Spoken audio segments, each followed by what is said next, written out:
It was a cold morning in a small countryside village.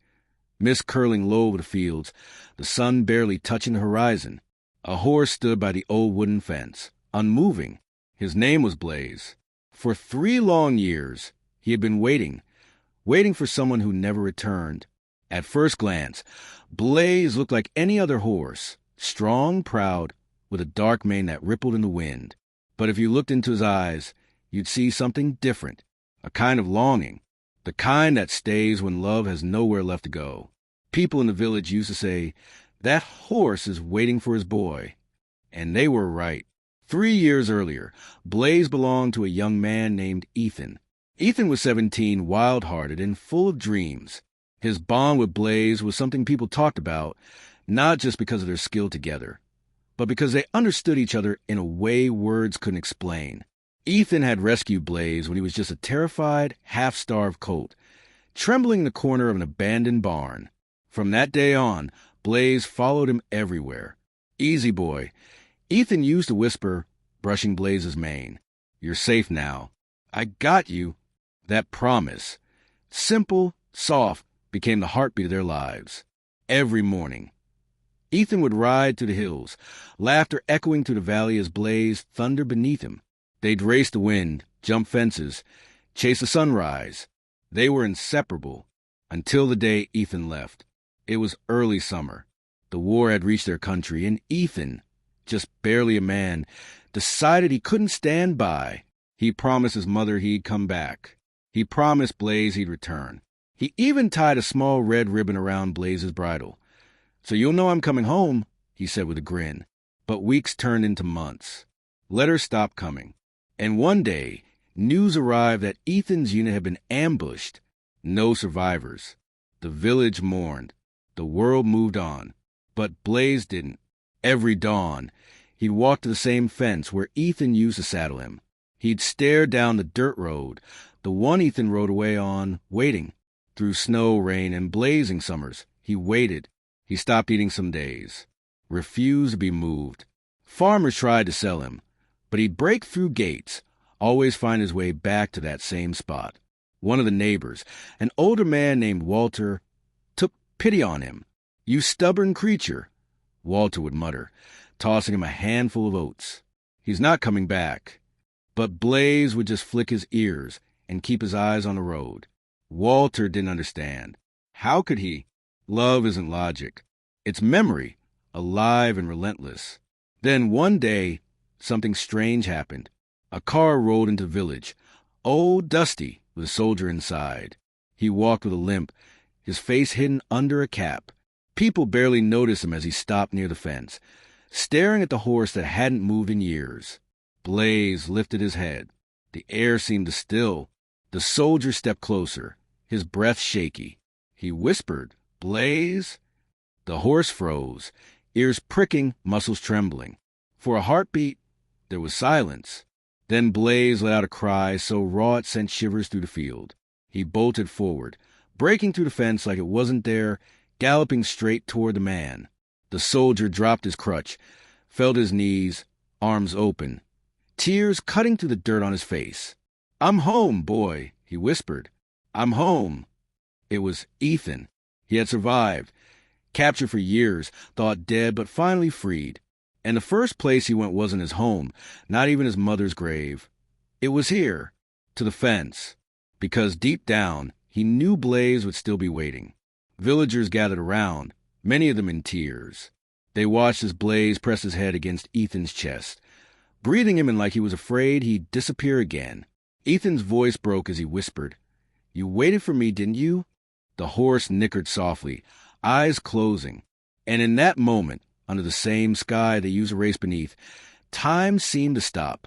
For 3 long years, love had held its breath, and now it exhaled. But their story was far from over, because the world Ethan came back to was not the same, and neither was he. As night fell, a storm began to roll in, and something happened that would test their bond more than ever before. The rain came hard that night, a storm that rattled windows and soaked the earth. Lightning split the sky, and thunder rolled through the valley. Ethan and Blaze stood together in the old stable, the same one they'd used before the war. It smelled of hay, wood, and thyme. Ethan ran a hand along Blaze's neck. "You haven't changed," he murmured. "Still stubborn. Still stronger than I ever was." Blaze nudged his shoulder softly, almost like he understood. But Ethan had changed. His once steady hands trembled. His laughter came slower now.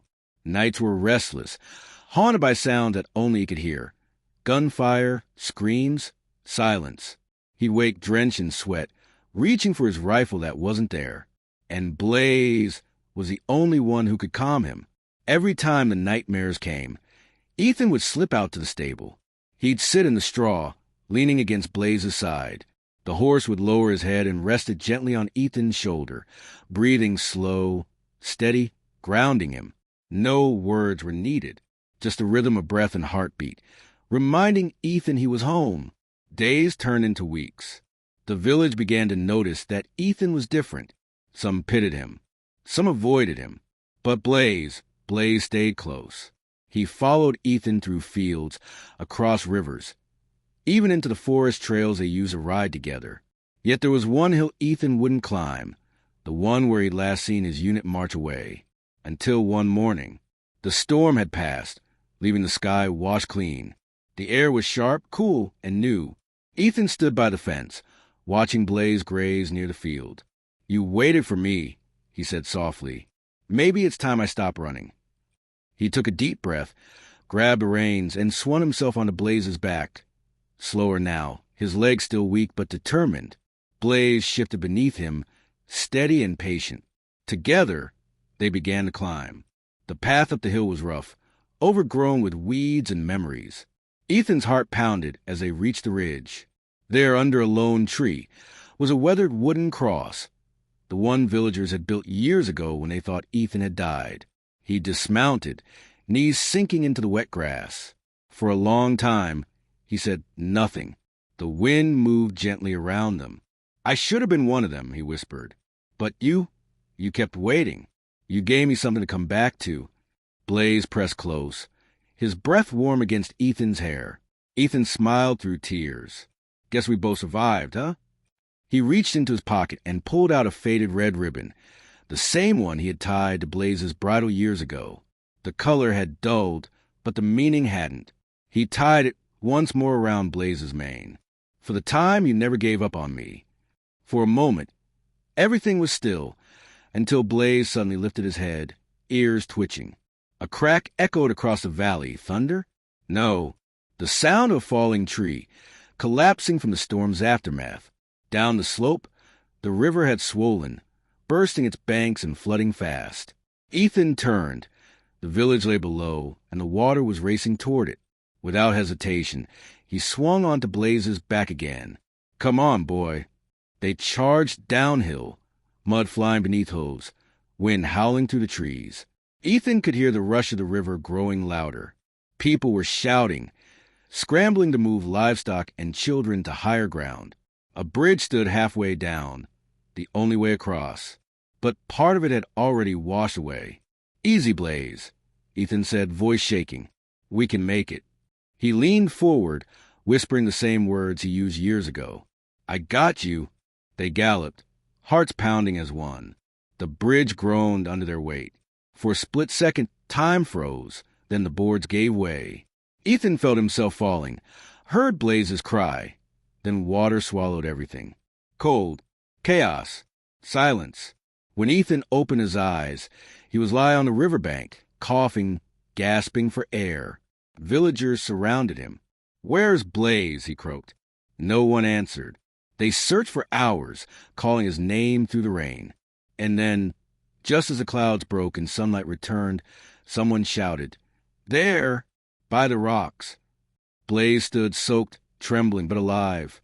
He had climbed from the river himself and dragged Ethan out before collapsing beside him. Ethan crawled toward him, hands shaking. "You saved me again." Blaze lifted his head weakly, eyes soft, breath shallow. Ethan held his face, whispering, "It's okay, boy. You can rest now." Blaze let out one long, quiet breath and closed his eyes.